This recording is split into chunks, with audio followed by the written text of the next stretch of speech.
Educate engine में आपका फिर से स्वागत है। आज हम एक नए जॉब नोटिफिकेशन का विश्लेषण कर रहे हैं। आइए डिटेल्स देखते हैं।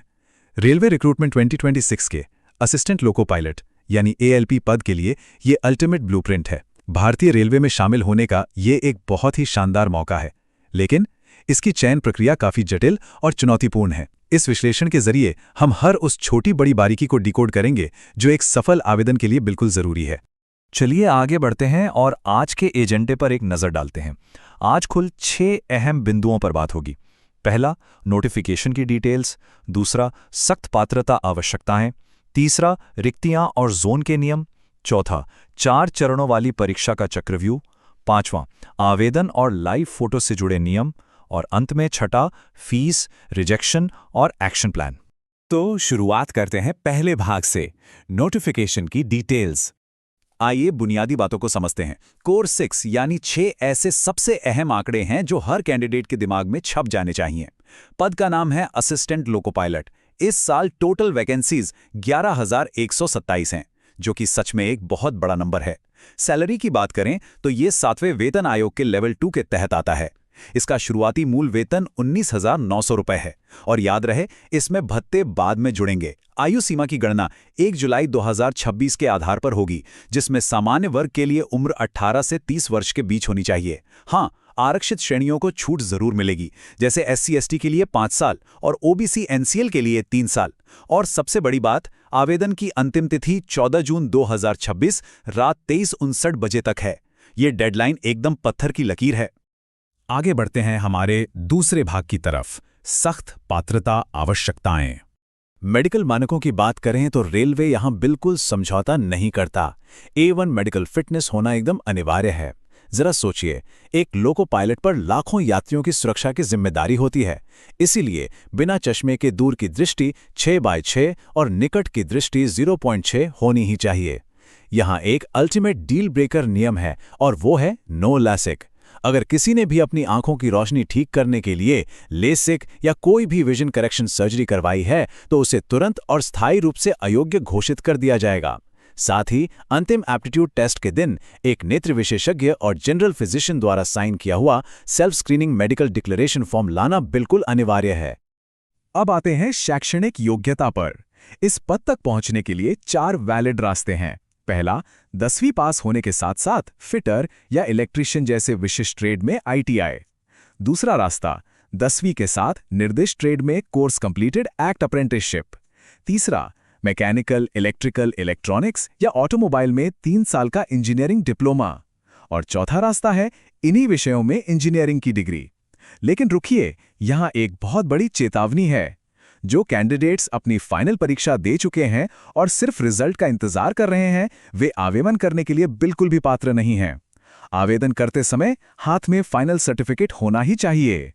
चलिए अब रुख करते हैं तीसरे भाग का, रिक्तियां और जोन नियम। अगर इस हीट मैप पर गौर करें तो साफ दिखता है कि नौकरियां कहां सबसे ज्यादा केंद्रित हैं। मुंबई जोन में सबसे ज्यादा 1078 पद हैं। इसके बाद सिकंदराबाद में 824, भुवनेश्वर में 801, रांची में 745 और गुवाहाटी में 676 वैकेंसीज हैं। ये सभी प्रमुख हब हैं। लेकिन यहाँ एक बहुत बड़ा रणनीतिक ट्रैप है। कैंडिडेट्स को ये अच्छी तरह समझ लेना चाहिए कि पूरे भारत में केवल एक ही RRB में आवेदन किया जा सकता है। ज्यादा मौकों के लालच में अगर एक से ज्यादा RRB में फॉर्म भरा तो सिर्फ फॉर्म रिजेक्ट नहीं होगा, बल्कि भविष्य की सभी RRB परीक्षाओं से हमेशा के लिए बाहर कर दिया जाएगा। इसे परमानेंट डिबारमेंट कहते हैं। अब समय है चौथे भाग का, 4 चरणों की परीक्षा। ये फनल डायग्राम चयन प्रक्रिया का एक बेहतरीन मैक्रोव्यू देता है। लाखों आवेदनों की छंटनी आखिर कैसे होगी? सबसे पहले CBT 1 होगा, जो महज एक मास स्क्रीनिंग है। यहां से वैकेंसी के 15 गुना कैंडिडेट्स CBT 2 के लिए चुने जाएंगे। CBT 2 असली मेरिट और ट्रेड नॉलेज का टेस्ट है, जहां से 8 गुना कैंडिडेट्स एप्टीट्यूड टेस्ट के लिए आगे बढ़ेंगे। और आखिर में फनल के सबसे निचले हिस्से में जितनी रिक्तियां हैं, ठीक उतने ही यानी सिर्फ 1 गुना कैंडिडेट्स को डॉक्यूमेंट वेरिफिकेशन और फाइनल मेडिकल एग्जामिनेशन के लिए बुलाया जाएगा। पहले चरण की डिटेल्स में चलते हैं। CBT 1 एक 60 मिनट का एग्जाम है, जिसमें 75 प्रश्न होंगे। हर सही जवाब का 1 नंबर। सिलेबस में गणित, रीजनिंग, 10वीं के स्तर का सामान्य विज्ञान और जनरल अवेयरनेस शामिल है। लेकिन हैजर्ड बॉक्स पर ध्यान देना बहुत जरूरी है। हर गलत जवाब पर 1/3 यानी 1/3 नेगेटिव मार्किंग का सख्त नियम है। रणनीति के नजरिए से देखें तो CBT 1 के मार्क्स सिर्फ ये तय करते हैं कि अगले चरण में जाने का मौका मिलेगा या नहीं। ये मार्क्स फाइनल मेरिट लिस्ट में बिल्कुल भी नहीं जुड़ेंगे। चलिए अब इस पूरी भर्ती के सबसे निर्णायक और खतरनाक चरण पर आते हैं, CBT 2। इसे 2 हिस्सों में बांटा गया है। बाईं तरफ है पार्ट ए, जिसे द मेरिट मेकर कहना गलत नहीं होगा। 90 मिनट में 100 सवाल, इसी के मार्क्स से फाइनल रैंक तय होगी। लेकिन दाईं तरफ पार्ट बी है, जो एक बहुत बड़ा ट्रेड ट्रैप साबित होता है। ये 60 मिनट में 75 सवालों का टेक्निकल ट्रेड टेस्ट है। इस हिस्से में कम से कम 35% नंबर लाना एकदम अनिवार्य है। सबसे बड़ा खतरा यह है कि अगर कोई पार्ट बी में 35% नहीं ला पाता है तो वो तुरंत बाहर हो जाएगा। फिर भले ही उसने पार्ट ए में टॉप ही क्यों ना किया हो, वो मार्क्स रद्दी मान लिए जाएंगे। और हाँ, 1/3 नेगेटिव मार्किंग इन दोनों ही पार्ट्स में लागू है।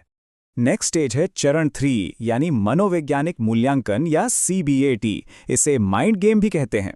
ये टेस्ट सिर्फ अंग्रेजी और हिंदी में होता है और इसमें 5 अलग अलग टेस्ट बैटरियां शामिल हैं। यहाँ सफलता का मूल मंत्र है T स्कोर। पास होने के लिए हर एक टेस्ट बैटरी में अलग अलग न्यूनतम 42 का T स्कोर लाना ही होगा। किसी एक में भी चूके तो पूरी परीक्षा में फेल। राहत की बात बस इतनी सी है कि इस चरण में कोई नेगेटिव मार्किंग नहीं है। और एक बहुत ही सख्त नियम, बिना original self screening medical declaration certificate के एग्जाम हॉल में एंट्री नहीं मिलेगी। इस समरी मैट्रिक्स के जरिए चारों चरणों का एक साथ तुलनात्मक विश्लेषण करते हैं ताकि कोई कंफ्यूजन न रहे। जैसा कि स्पष्ट है, CBT 1, CBT 2 पार्ट ए और पार्ट बी, इन तीनों में 1/3 नेगेटिव मार्किंग है, लेकिन CBAT में कोई नेगेटिव मार्किंग नहीं है। अगर हम फाइनल मेरिट पर प्रभाव की बात करें तो अंतिम चयन सिर्फ CBT 2 के पार्ट ए, जिसका 70% वेटेज है, और CBAT, जिसका 30% वेटेज है, इसी पर निर्भर करेगा। CBT 1 और CBT 2 का पार्ट बी पूरी तरह से सिर्फ क्वालिफाइंग नेचर के हैं। आगे बढ़ते हैं हमारे 5वें भाग पर, आवेदन और लाइव फोटो। अब बात करते हैं प्रैक्टिकल चीजों की, यानी डॉक्यूमेंट्स। फॉर्म भरने से पहले डिजीलॉकर या आधार अकाउंट रेडी होना चाहिए। जाति या EWS प्रमाण पत्र 14 जून 2026 के पहले के बने होने चाहिए। सबसे सख्त नियम यहाँ सिग्नेचर को लेकर है। सिस्टम बहुत ही बारीकी से हस्ताक्षर स्कैन करता है। सिग्नेचर केवल रनिंग हैंडराइटिंग में होने चाहिए। अगर ब्लॉक लेटर या अलग अलग कैपिटल लेटर में साइन किया तो फॉर्म सीधा रिजेक्ट हो जाएगा। सफेद कागज पर काले पेन से ही साइन करना है और फाइल का साइज 30 KB से 49 KB के बीच होना चाहिए। फॉर्म नेविगेट करते हुए लाइव फोटो के नए नियमों को समझना बहुत जरूरी है। अब स्टूडियो वाली पुरानी फोटो अपलोड करने का सिस्टम खत्म। इसकी जगह फॉर्म भरते समय सीधे वेबकैम या फोन के फ्रंट कैमरा से लाइव फोटो कैप्चर की जाएगी। नियम बहुत साफ हैं। चेहरे पर अच्छी रोशनी हो, बैकग्राउंड सफेद ना हो, बेहतर होगा कोई रंगीन कपड़े पहने ताकि कॉन्ट्रास्ट आए, और कैमरे में बिल्कुल सीधे न्यूट्रल एक्सप्रेशन के साथ देखना है। सबसे बड़ा रेड फ्लैग, लाइव फोटो लेते समय चश्मा, टोपी या मास्क पहनना सख्त मना है। और हाँ, पूरी प्रक्रिया के दौरान कैंडिडेट का असली लुक इस लाइव फोटो से मैच करना चाहिए। चलिए अब आते हैं हमारे आखिरी और छठे भाग पर, फीस, रिजेक्शन और एक्शन। फीस स्ट्रक्चर को समझते हैं। सामान्य और OBC के लिए आवेदन शुल्क 500 रुपये है, जबकि SC, ST, महिलाओं और अल्पसंख्यक वर्गों के लिए 250 रुपये है। लेकिन यहाँ एक बहुत बड़ा पेज है। फीस का रिफंड सिर्फ और सिर्फ उन्हीं को मिलेगा जो वास्तव में CBT 1 परीक्षा देने जाएंगे। जो एग्जाम देने नहीं गए उनका पैसा डूब जाएगा। दूसरी अहम बात, ये रिफंड सीधे उसी बैंक खाते में जाएगा जो आधार कार्ड से लिंक होगा। इसलिए फॉर्म भरने से पहले बैंक अकाउंट को आधार से जोड़ना सबसे जरूरी है। अब बात उन गलतियों की जिनसे फॉर्म तुरंत रिजेक्ट हो सकता है। ये 4 सबसे बड़े रेड फ्लैग्स हैं। पहला, एक से ज्यादा RRB में अप्लाई करना। दूसरा, ब्लॉक लेटर्स में साइन अपलोड करना। तीसरा, लाइव फोटो में चश्मा पहनना। और चौथा, 14 जून 2026 के बाद बना हुआ कैटेगरी सर्टिफिकेट अपलोड करना। इसके साथ ही एक इम्यूटेबिलिटी रूल यानी अपरिवर्तनीयता का नियम भी है। अकाउंट बनाते समय जो ईमेल आईडी, मोबाइल नंबर और RRB चुन लिया गया, उसे बाद में किसी भी कीमत पर बदला नहीं जा सकता। इस पूरी प्रक्रिया को सफलतापूर्वक पार करने का ये 4 स्टेप एक्शन प्लान है। चरण 1, आज ही अपना सेल्फ ऑडिट करें। पक्का करें कि दृष्टि A1 है, बिना लैसिक के, और सारी शैक्षणिक योग्यताएं पूरी हैं। चरण 2, सारे डॉक्यूमेंट्स और एसेट्स इकट्ठा करें, जैसे आधार लिंक्ड बैंक खाता और काले पेन वाला सही सिग्नेचर। चरण 3, 14 जून की डेडलाइन का इंतजार ना करें, पहले ही अकाउंट बनाएं, सही से लाइव फोटो लें और फॉर्म सबमिट करें। और आखिरी चरण 4, CBT 1 के लिए जी तोड़ तैयारी शुरू करें। अधिक जॉब अपडेट के लिए एजुकेट इंजन को सब्सक्राइब करना सुनिश्चित करें। देखने के लिए धन्यवाद।